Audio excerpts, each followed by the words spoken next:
Selamat siang semuanya. Hi guys. Today kita akan ngobrol dengan Sean William Salim, seorang Hi Kicks and Co. Hi Leah. Thank you for joining. So hari ini Sean adalah seorang ahli dalam plants atau gardening ya. Dan semoga kita bisa banyak belajar dari beliau.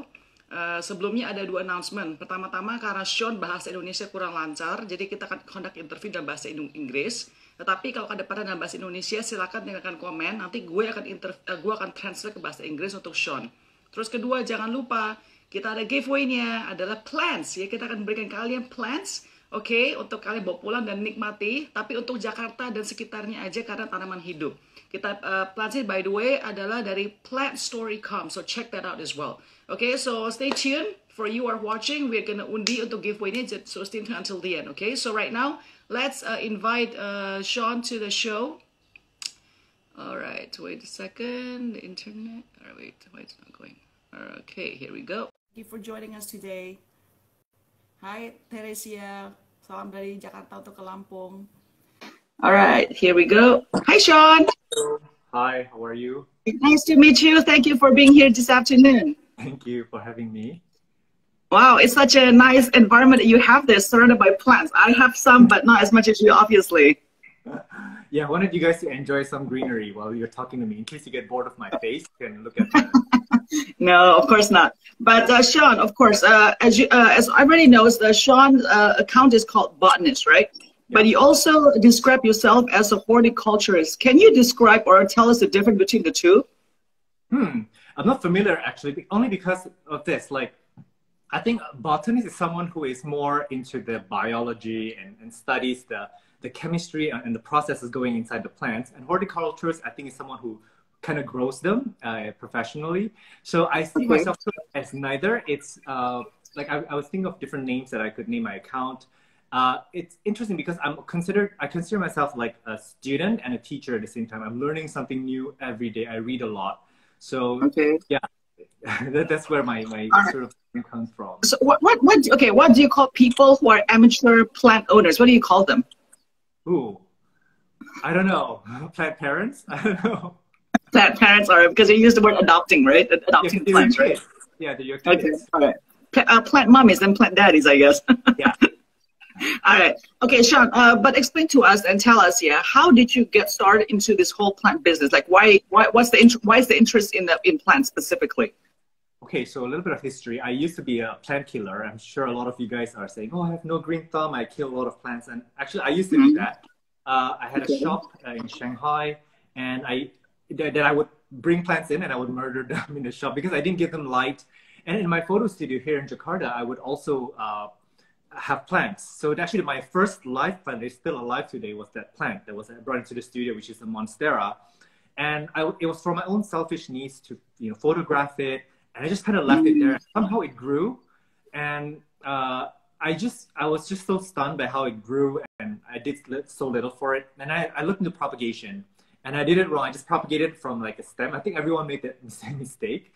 And then I just looked into it. I realized, what did I do wrong? They said, oh, you need a node to propagate. From then on, it's just exploded. Like, it's just a whole new world that opens up for me, because with plants, if you do your research, if you find out where they come from, and this sort of become a whole new world for me. Finding out where plants come from, diversity is just so beautiful, and the loss of their natural habitat and what they mean to us. Like, why do we keep plants around? I mean, everyone have their own philosophy, right? And for me, it's just like, one is for companionship, it's for styling, but it's also for conservation of species where, of course, you have the famous, aroids and all that, but I also like other kinds of plants that are not that well known. I hope to bring that more in my channel. But it just exploded. Everything took only about a year, but my journey brought me until like today, which is pretty crazy.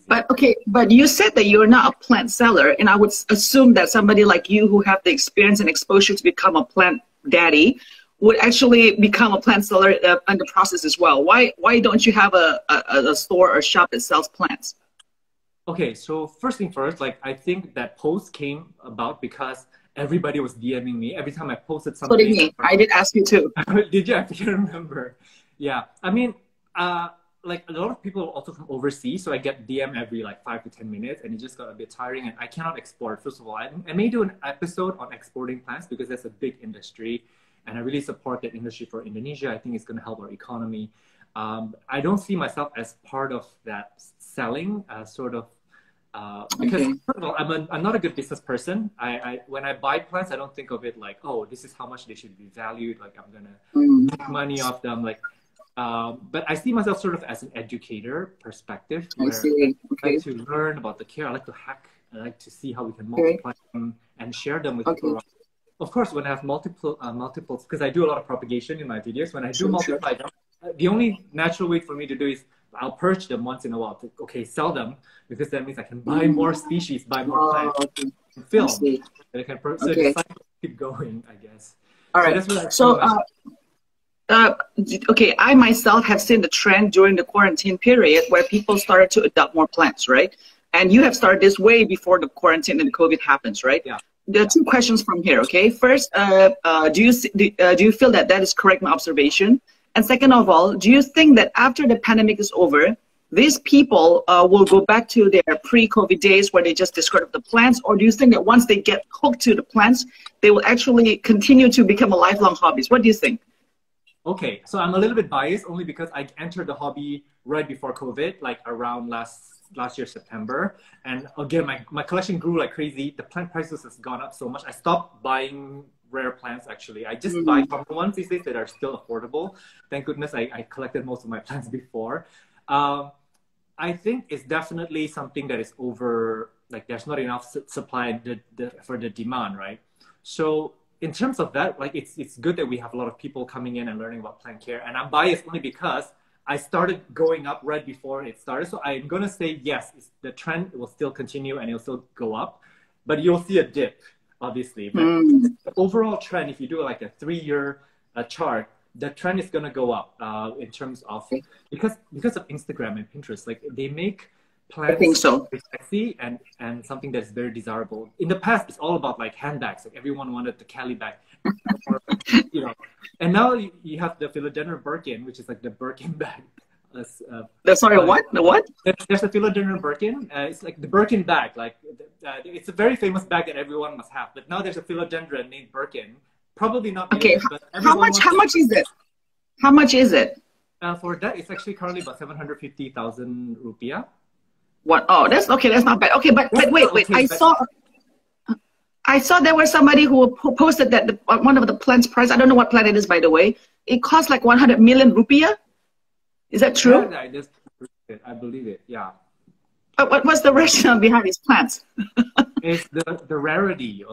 Okay, so first of all, if you look at history, the plant prices are always going to go up, and then it's going to come down. Like if a new species, like somebody posted and makes it popular, it's going to be crazy. But then because plants, as you can see, they easily multiply, they can be propagated. And once that supply has caught up with the demand, the price is going to go down. This is through history of plants. It's always happened. So okay, all right. To answer Ken learns to plant. Yeah, to answer your question, I am not a green thumb like Sean. My actual interview people from different backgrounds than me. That's why today I want to learn from Sean. So I'm sorry if I don't know the lingo of the plants. All right, but I am a newbie. I don't have plants, Sean, just to have a disclosure here, right? So I don't know a lot of the terms that you guys use, right? But I do want to, for the audience here, for your audience and my audience, to be able to get to know more about planting. So again, apologize for any missed lingos or language that I don't know, okay? But yeah, so here's the question, Sean. So can plants be an investment right now? Absolutely. I mean, again, maybe I'll quickly cover the types of like plant parents. I mean, to some degree, we are, we keep plants for certain reasons. Like one is probably for aesthetics, for our home and purpose. Some of us want to clean the air. Some of us want to have companionship, which means that they are kind of growing like pets. Like we have pets for the same reason. It brings up comfort. And I think one of the other ones would be to have it as an investment, because if you think about it, plants are always growing in the right care. And as they grow, the value is going to go up. Like if you buy a plant, let's say I bought actually this calathea for like, it was like 2 leaves when I got it. It's like cheap, 20 on Tokopedia. But if it gets bushy and I decide to sell it, it'll be worth 5 times that price. And all I need to do is like water it properly care for it and all that stuff. So yeah, I mean, if you want to talk about investment, plants can be an investment if you give them the right care, if you know how to divide them and multiply them. But I also want to have I want to encourage people to have a healthy relationship with their plants too, because some people like they really want to invest in certain plants and they get so stressed out and like something happens and they overly baby it and it dies and it just feel like they lost a lot of money. I don't want anyone to go through that. I mean, I want you guys to enjoy plants and just know that they're here for a greater purpose rather than feeling That's right. Yeah. So maybe to follow up the question, Sean, why do you think that more people adopt more plants during the quarantine? What is the psychology behind it, do you think? I think, first of all, there's nothing else to do. First of all, there's two reasons that I can think of. And then we're all looking for something that we can occupy our time here. And obviously, plant care takes up a lot of time. Secondly, I think Instagram and YouTube, basically all the social media, Pinterest, a lot of people started posting about plants. And even when I started posting a lot of my plants on my personal account, and a lot of friends are starting to like it. And I can see through the pandemic that more and more people around my circle are starting to collect plants. That's right. They have plants here and there. And that's a beautiful thing to see. And I hope that it stays after it will. I believe that it will stay to some level. I mean, people will be. But you see, there's a dip. There might be a slight dip there, yeah? Yeah. But I think general people will start to appreciate, like, oh, actually, you know, rather than buying plastic plants before, now they can understand, oh, actually, this space looks better with like a peace lily in the That's corner. right. That's right. Yeah. Okay, so I'm a newbie here, Sean. For all the newbies here who are watching right now, please tell us, share with us, what is the minimum space, for example? What is the minimum requirements for you to get a plant? And what sort of plants should we be looking for? Indoor, outdoor, seasonal, does it matter? Like, can you share just a little bit for newbies? What is the basic things that we have to look out for? Okay, so the first thing first, what's going to determine the plants that will survive in your home is your light. You have to understand the light in your home. And not just like, oh, right now, because like, the light changes throughout the day and it changes throughout the season too. Like right now December, we have more light coming from the south. So if you're having a south facing window, you're going to have brighter, because Australia is right now having a summer. So if you want to think about it, so the sun changes, and being a plant parent, it helps you be in tune with your environment, and that's a beautiful thing. So just first thing first, you need to know your light. If you have low light, that's still okay. You can either supplement it with artificial light or just look for plants like the calathea here. A lot of plants cannot take low light, and some plants can take direct sunlight. So when you know that, you're going to be successful with that plant. So don't force like, oh, I want the cactus in my dark corner. Like, yeah, it's not going to work. Okay. And sorry, and then yes, and then what is the minimum space that we need? Is it just like one table that'll be enough as long as there's light? As long as there's light, and again, there's different kinds of plant parents. Some people do want to stick a shelf right by the window and put all the plants on the shelf, as we've seen some people do.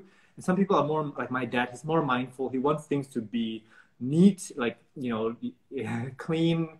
So it depends on your aesthetic and what you're going for. Okay. There's no right or wrong. But it is quite easy, yeah. Yeah, it should be quite easy. Yeah. And the next thing, sorry, go ahead. And the next thing that is, there's actually two things that are the factor. One is, again, the sunlight. And the two things, which is the most common reasons why we fail, is in watering. So, okay. Yeah.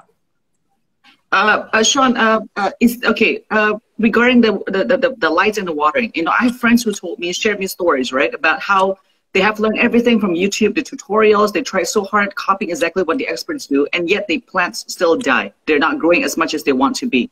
What do you think is the most common mistake that people make when, you know, having plants and taking care of plants, even though they already, you know, have the lights and the water, but yet it still doesn't grow? Is there any external factors that we should be aware of? Yes, I mean, everywhere you go, even within our area, Jakarta, there's so many factors that changes our environment. And like a lot of the YouTubers, actually, the reason why I set up the channel is because a lot of YouTubers are from Canada, US, Europe, and they have different conditions. And I was going to, like, for me, like, I did follow their advice, from not to blame them or anything, but I've killed so many plants because I followed their advice. Because my environment is different. In our humidity here in Asia, a lot of plants actually rot. Our biggest problem is too high humidity. So, yeah, we have to understand. So basically, you have to follow a person like such as yourself who lives in the same climate situation as that YouTuber, yeah, or that social media person, yeah. Absolutely. My advice is even like for people living in apartments, living in homes, or living in Bogor, where it's Different like as well. very Oh, different. okay. I recommend to meet up, not meet up, to on Instagram, follow some people who are in your area and ask them for advice. You'll be surprised. People are so kind. If somebody has like a beautiful begonia, and they're posting, just say, hey, you live around my area and your begonia is beautiful. How are you doing it? And if you follow that person, you're probably gonna get it right. Okay. Yeah. So, wow, I didn't realize the complexities of growing plant is so specific to the region, even in Jakarta itself. We talk about South Jakarta and North Jakarta could have different climate change here. Let me ask you, do you think for Jakarta, I would say specifically because you live in Jakarta, do you think the weather-wise, it's more favorable or unfavorable toward growing plants? Depends on the kind of plants. I found out that in our area, succulents and cactus, no. Correct. No, correct. Yeah, Yes. they rot. The humidity will just smother them. They don't like it. But for the most part, most plants are great in our environment. And I think again, it's back to the issue about sunlight and watering. It's about how we water. Like for me, I found out I didn't even know that I'm a heavy-handed waterer. It means that everything I do, I need to be careful. I need to put more airy soil because I tend to do that, and it's something that I can't change. Unfortunately, like for me, it's hard to back away from the plants. Like, oh, it's there, or I have too many plants. I just need to water them like every day. Like some plant parents, they don't care. They just want to water their plants and that's okay because there are things like you can change the pot, you can change the medium to suit your lifestyle, to suit your watering habits. For watering itself, can you use like those automatic sprinkler to water your plants? Does it work, or you really have to customize for each of these plants in this pot? Even like sometimes I notice like even two pots with the same type of plants can have different effect. Correct. So the plants here's where it gets complicated, but this is why it's fun because it's not like a formula like 1 + 1 = 2. That's right. Yeah. So some plants, for example, they can adapt. You water them every day. They can adapt. They may rot a little bit in the beginning, but then the new growth will be fine. Some of them will die off. And sometimes you just need to help them. Like if, let's say, I want to sprinkler all my plants every day or hose them down, which I do. I just hose them down because I have so many plants. I just decided to move some of them into not plastic because terracotta pot dries out faster, 2 to 3 times faster than plastic pots. And also, if you look at the medium here, it's like all very, very chunky. If I water this, it'll be dry within half a day, no matter how much I water it. So this plant is safe. But I bought this in a plastic pot, just so you know. So if I kept it in a plastic pot, it would be the death sentence. This will be the coffin. So you have to know your plant. You need to be experienced, and yeah. Is it better to plant plants in pots such as yours, different kind of pots, or is it better to just leave them in the soil, like natural soil? So the soil that we're talking about is like maybe the red clay. I think that's what we're in Indonesia. That's right. Where it comes from the mountains, and in the U.S. it'll be the peat moss, which is from the swamps. So those are the soil that we conventionally we say soil. I use mostly potting mix, which contains no soil and no clay material. Because first of all, they're taken from their natural habitat, like from the mountains. It can be good. And number two, I mean, while they're cheap, plants actually don't like to be in clay. Like if you've seen the plant's root in clay, it's just it's just solid, right? And the roots doesn't really have areas to grow into. And when you water it, it's not going to be even in the pot. That's why I sort of devised my own potting mix made of sustainable materials. And I mix my own. And if you guys want to check out my soil video, it's there, all the ingredients, and you can mix your own. I invite you to do that because everyone's comfortable with different kinds of medium, depending on your region, of course. And if you're lazy, I don't want to water my plants, just leave it in a plastic pot and just water it once a week or however much that requires. It's going to be happy there. There's many ways to grow. Yeah. And how often do you have to change your soil? If the plant is already happy, like this begonia has been here for like a year now, it's happy. I don't even bother changing it. I will probably never change it for the years to come. If I see a plant struggling, that's when I figure like, oh, let's look at the soil. Yeah. Okay. Sean, do you name your plants? Like, do you give them individual names for your plants? I don't. Yeah, only my first one. My first plant had a name. Okay. All right. What can you show us? I don't know if you have it there, but can you show us what is your favorite plant? Like, what is your favorite right there amongst all those plants right there? Oh my God. This one maybe. This is the Syngonia Microphylla frosted heart. Okay. It's a plant that is very affordable, and look at the growth pattern. I got it as like one leaf, so it was actually this small before, And if you look at the leaves, it's got beautiful veins on it. Very easy to Okay. grow. Yeah, and it's All right. such a beautiful. And I want to ask questions, all right? How do you keep the insects away from these plants? So neem oil is my best friend. I always use that's a natural way to get rid of pests.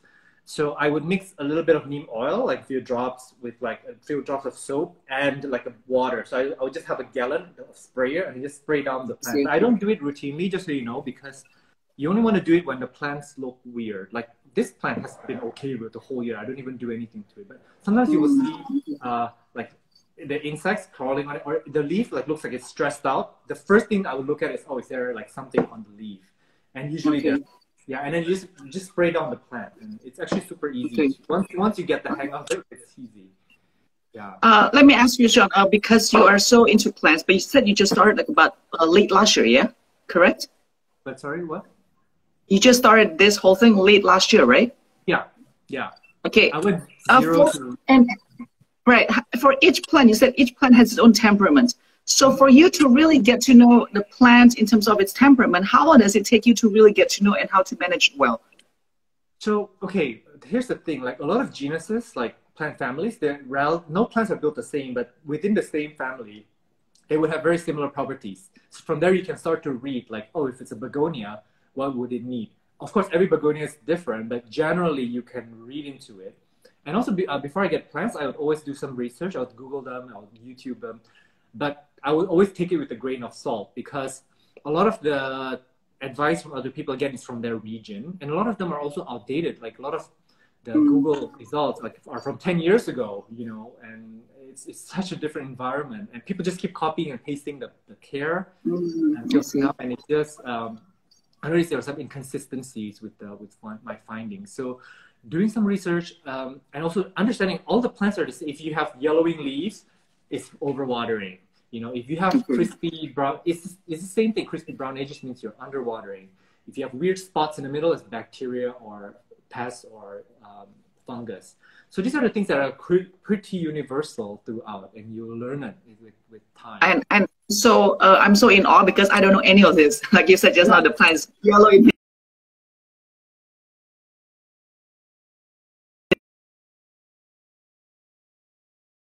something, and there's somebody. I did not know that taking care of a plant is quite complex, and you need to be educated about it. It's not just buying a plant and just put it there, you know, or just water it light. But there's a lot of factors into it. Different types of pots that you said just now, right? I mean, the insects, the different types of colors of the leaf. It's quite amazing if you think about it. I mean, it looks like you're adopting pets, you know, like having babies. It's like that, you know. Yeah. And you guys don't have to follow me, because I'm actually a little bit crazy in terms of my client care. I do want to give them the best condition. I want them to thrive. Sure. Huge. But again, I don't want you guys to stress out. Some plants are just not going to be perfect in your home or in your care. And that's okay. They may grow slower, and that's okay. We just accept them the way they are. So I'm not going to say like, oh, you guys must follow my recipe. You want them to enjoy it, right? Yes. Number one, enjoy your plants. You know, that's sort of my recommendation. Okay, I need your help, Sean. Okay, I'm going to show you two plants. This one right here, I'm sure you know. Is that a pearl? That's a string of pearls. Yes, correct. Okay, what is going on here? This seems it doesn't grow at all. I don't understand. What's the problem? It's very hard to keep alive in our environment. I don't see myself. I'm not sure if I'm still running my video. Yeah, I cannot see yourself. Yours is really okay. On your side, it's like purplish color. I don't know what happened. Let me see if are you okay? Can you see me? I can see you. Okay, so I'm going to keep going. So okay, go ahead. String of pearls is that I've actually killed quite a few of those as well, but I keep propagating them. And it's a losing battle. I think the humidity here is just too crazy, too hot. It's the same with the string of hearts, where if you look at a lot of the Westerners, like their care and everything, it's so beautiful. They say it grows really fast, but for me, I find that no matter what I do, it's just dying back. And also the price is the price is very expensive for a string of pearls and string of hearts, which probably explains that one, they're not really in mass cultivation here, which is probably why that they're so expensive, and that's probably because they are so challenging even for the growers to grow and multiply them. For us. So it's not conducive to have it in Indonesia, in Jakarta, yeah? Yeah, and definitely keep it on Okay. the dry side. That's my All right. Sorry, I have a question. I have a question from the audience here from Kiki. I think she's my friend, so I don't know if you can see the question now. By the way, people can't see your picture. I don't know why. People say it's blank. Let me see if I can, hang on, I'm going to switch. Okay, I'll hang on while you switch your data plan. Am I? Not yet. Ah, there you go. All right, can you see the question box right now, Sean? Mm-hmm. All right. Okay, it says, what plant now is the most expensive and most wanted? Oh my God, there's so many. I think right now the most expensive is Spiritus sanctii. It's a philodendron that is like super rare. It's got long, like the leaves are weird. Like it's like a long rocket. Yeah, that's super expensive. It's probably like what?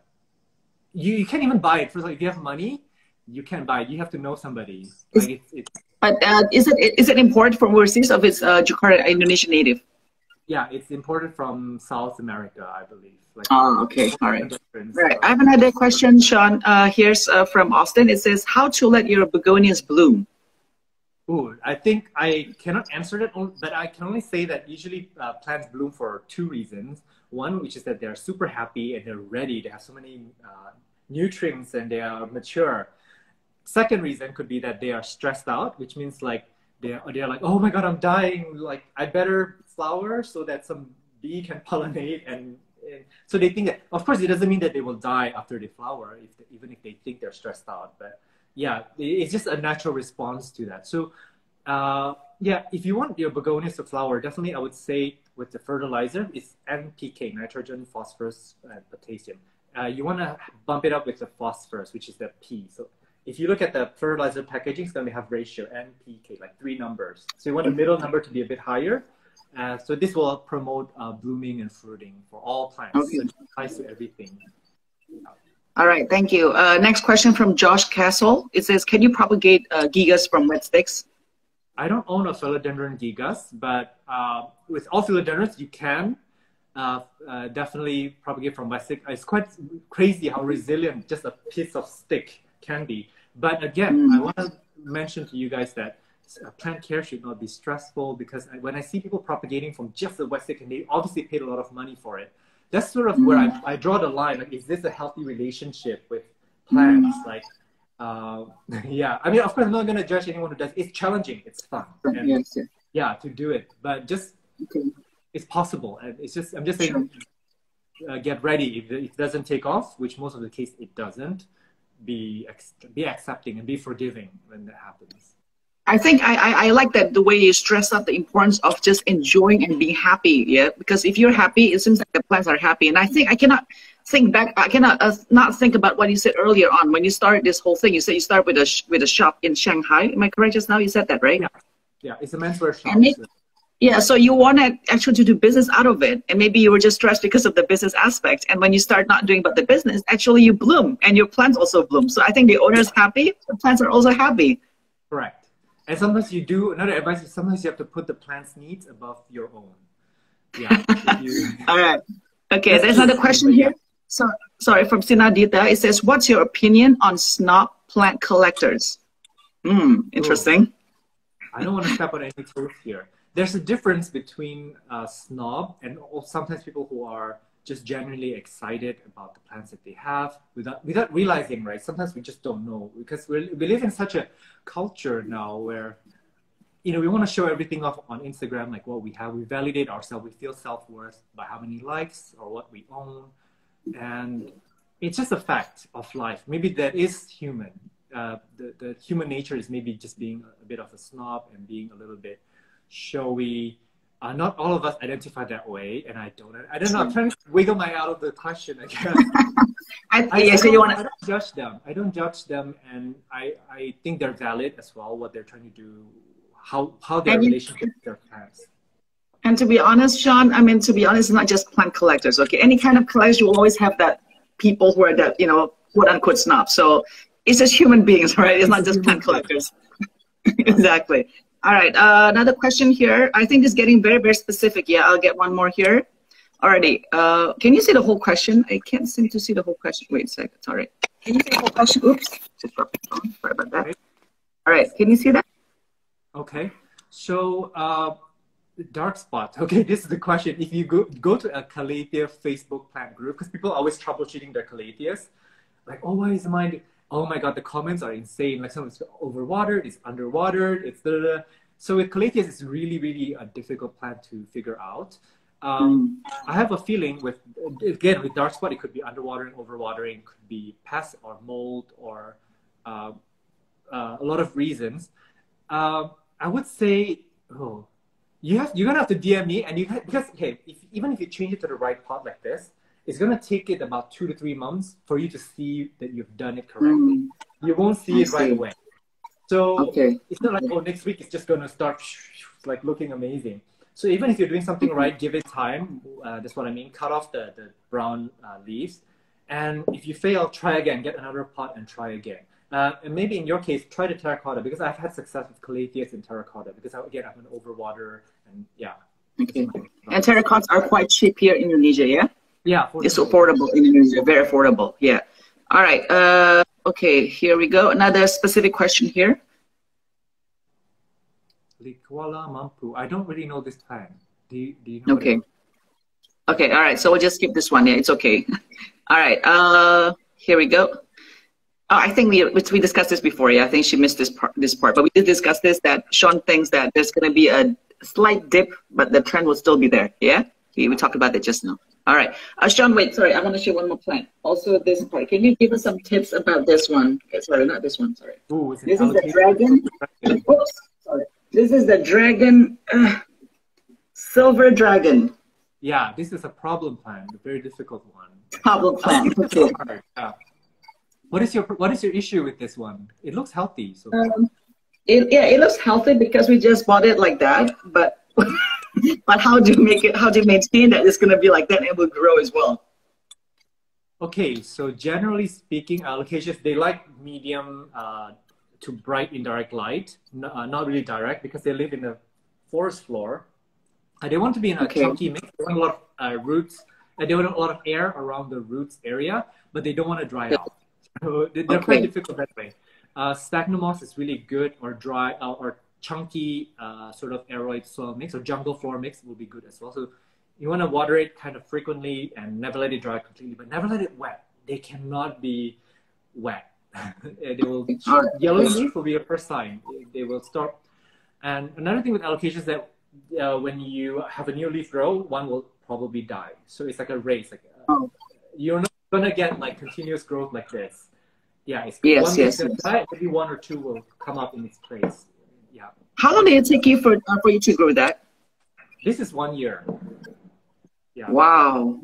Okay. I think that's the thing about me. No, honestly, Sean, I think I will not be so much into plant because I really don't have the patience, to be honest. Like I want instant results, you know. But I think you and people who actually enjoy this, I think you guys really love it. Yeah. Yeah. So here's my tip also, if you're an impatient person and you're always checking on your plants, get more plants. Because here's the thing, like I have so many plants now that I haven't looked at him in like so many months.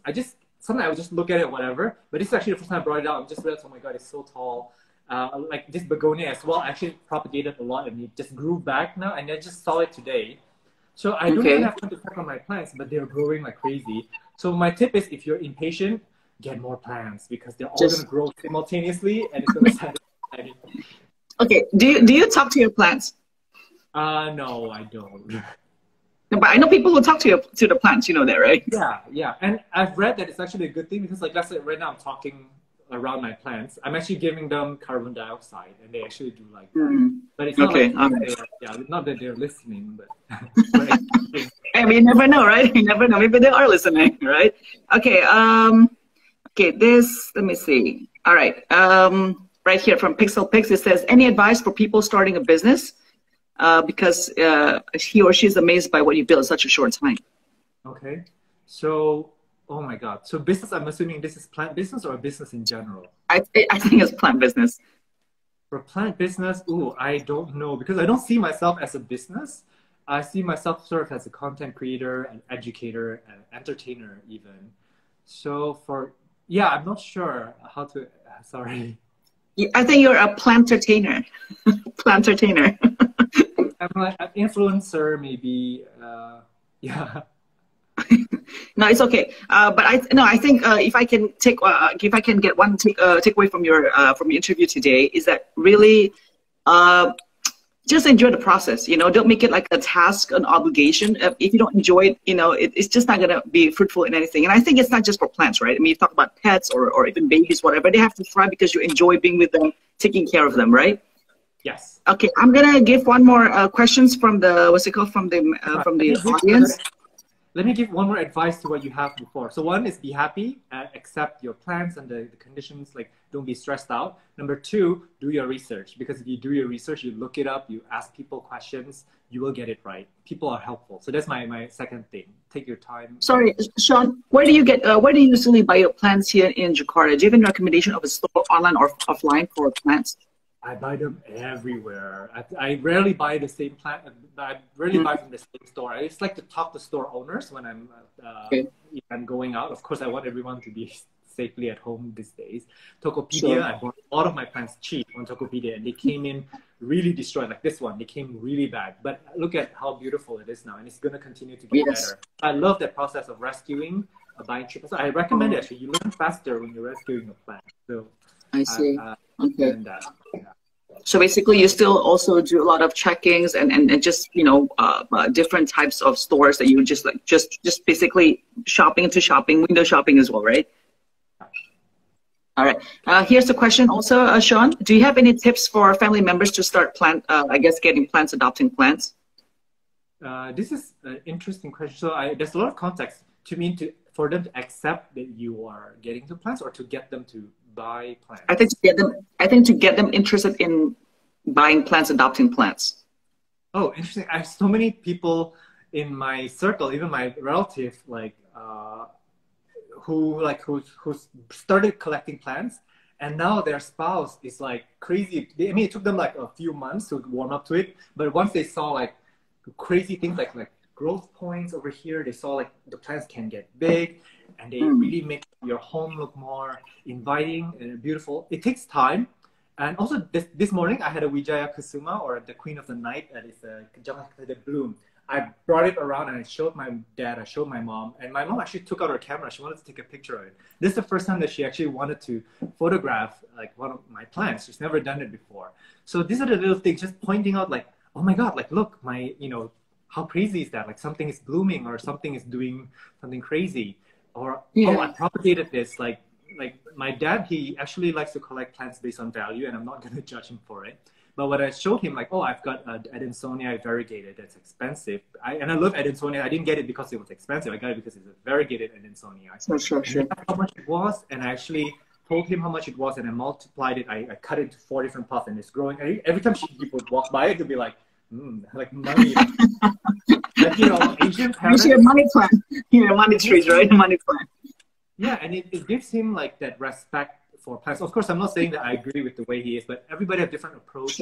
But I think if you give your family time, they will find the wonder and beauty and mystery in having plants around. I think generally speaking, that's the trend that I see, at least. I haven't met someone who's like, you could burn all your plants. No one's done that so far. No, I think you're right, because I also have friends who tell me that they like the plants. Once they start seeing that grow just even a little bit, they get addicted to it, and they just really want more and more and more, So it's just to be able to see life growing in front of you, that really attracts them to the whole idea of plants and adoptions, yeah?